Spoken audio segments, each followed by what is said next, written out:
Ранним субботним утром коллективы предприятий, организации учебных заведений заполнили улицы и городские парки. Очередной субботник помог навести порядок и чистоту. В рамках крупномасштабной природоохранной акции «Марш парков» работы проводились в парке 30-летия Победы, парке имени Владимира Маяковского и на стадионе «Труд». Неравнодушные жители города собрали мусор, побелили деревья и бордюры. Я представляю управление пенсионного фонда в городе Сибай. Сегодня мы вышли всем коллективом.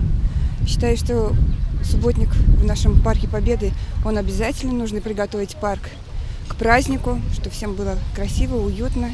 Мы живем в общем доме, должны держать порядки. Поэтому наш коллектив не отказывается, мы каждый свою территорию мы убираем. И не только парки, мы держим вокруг свое предприятие, чистоте. И такое понятие, что не будем выходить, такого нет в нашем коллективе. Мы представляем Центр занятости населения государственного казенного учреждения.